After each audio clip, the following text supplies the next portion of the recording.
Korea को corona से मुक्त कराने की कीमत इस रूप में चुकानी पड़ेगी, किम जोंग उन ने शायद सोचा नहीं होगा। रिकॉर्ड तोड़ महंगाई इस कदर पूरे मुल्क को अपनी गिरफ्त में ले लेगी, इसका अंदाजा किम जोंग को सपने में भी नहीं हुआ होगा।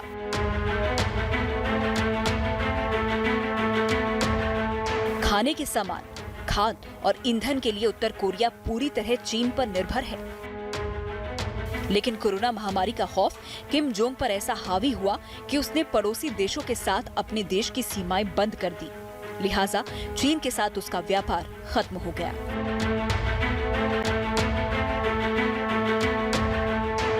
उत्तर कोरिया को कोरोना से मुक्त किम जोंग करा पाया या नहीं, कहना मुश्किल है, क्योंकि उसके सरहद से बाहर सच्चाई नहीं आ पाती। हालांकि दावा है कि उत्तर कोरिया में कोरोना का एक भी केस नहीं। अगर ये मान भी लें कि किम जोंग ने कोरोना को मात दे दी है, तो सवाल ये है कि अब वो भुखमरी के संकट से कैसे निपटेगा। संयुक्त राष्ट्र की agency food and agriculture organization की एक रिपोर्ट बताती है कि उत्तर कोरिया में मात्र 2 महीने का राशन बचा है। FAO के मुताबिक उत्तर कोरिया के पास 8,60,000 टन भोजन की कमी है।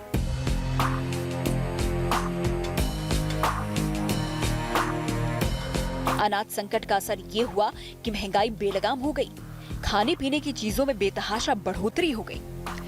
चीनी, तेल और आटे की भारी कमी हो गई, जबकि चावल और ईंधन की सप्लाई भी डेंजर जोन में है। खुद किम जोंग ने माना है कि उत्तर कोरिया भूखमरी की कगार पर है। नॉर्थ कोरिया की सरकारी न्यूज एजेंसी कोरियन सेंट्रल के मुताबिक किम जोंग उन ने कहा है कि लोगों के लिए खाद्य स्थिति अब तनावपूर्ण हो रही है, क्योंकि कृषि क्षेत्र पिछले साल आंधी से हुए नुकसान के कारण अनाज उत्पादन योजना को पूरा करने में विफल रहा।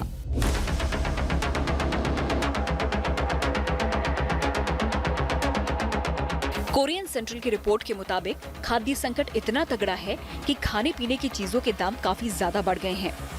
मीडिया रिपोर्ट्स के मुताबिक सेंट्रल कमेटी की बैठक में किम जोंग ने पार्टी नेताओं से भोजन की कमी को जल्द से जल्द हल करने के लिए कहा है। हालांकि किम जोंग अपने गिरेबान में झांककर इस सच को स्वीकार करने की हिम्मत नहीं जुटा सका कि उत्तर कोरिया के सामने ये हालात उनकी सनक और गलत नीतियों की वजह से पैदा हुए हैं।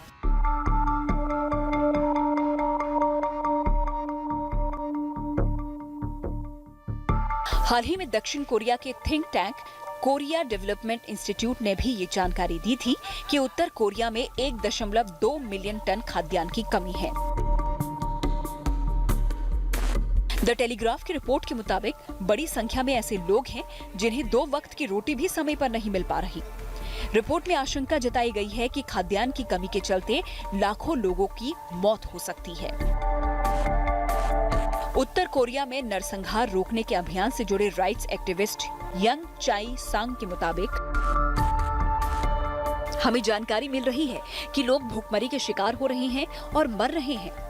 इस तरह का संकट ऐसे दौर में शुरू हुआ जब उत्तर कोरिया आर्थिक कुप्रबंधन के दौर से गुजर रहा है। वो बड़ी रकम इंफ्रास्ट्रक्चर को तैयार और लोगों के वेलफेयर पर खर्च करने के बजाय हथियारों और मिसाइलों पर लगा रहा है।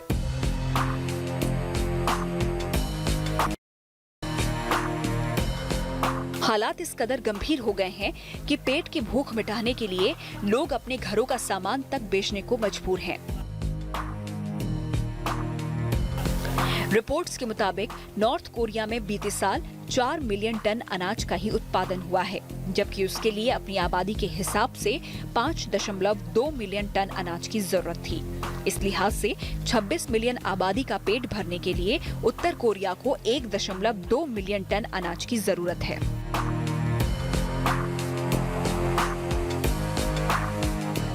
दरअसल बीते साल उत्तर कोरिया के बड़े कृषि क्षेत्र को बाढ़ और तूफान जैसी प्राकृतिक आपदाओं का सामना करना पड़ा था, जिसके चलते उसकी फसल का बड़ा हिस्सा सैलाब में समा गया, तूफान से उजड़ गया। कुल मिलाकर उसका खाद्यान्न उत्पादन काफी हद तक प्रभावित हुआ। पेरिस स्थित संस्था जियोग्लैम के मुताबिक उत्तर कोरिया में साल 1981 के बाद 2020 में सबसे ज्यादा बारिश हुई और तूफान आए। ये आपदाएं अगस्त से सितंबर के बीच आई, जब उत्तर कोरिया में फसलें तैयार हो चुकी होती हैं, लेकिन इससे फसलें पूरी तरह बर्बाद हो गई। हालांकि बताया जाता है कि लगातार बारिश और तूफानों के चलते फसलों का बर्बाद होना इस मुल्क में आम है। यही वजह है कि देश की बड़ी आबादी कुपोषण का शिकार हो चुकी है। यूनाइटेड नेशंस का मानना है कि 5 में से 2 उत्तर कोरियाई युवा कुपोषण के कारण कई बीमारियां झेल रहे हैं। जाहिर है, उत्तर कोरिया के सामने भूखमरी की चुनौती बड़ी गंभीर है। महंगाई से निपटना किम जोंग के लिए टेढ़ी खीर साबित हो रहा है। किम जोंग ने अपने अधिकारियों से इस समस्या का हल जल्द से जल्द निकालने का फरमान तो सुना दिया है, लेकिन इस संकट से निपटा कैसे जाए, इसका किम जोंग के पास कोई प्लान नहीं।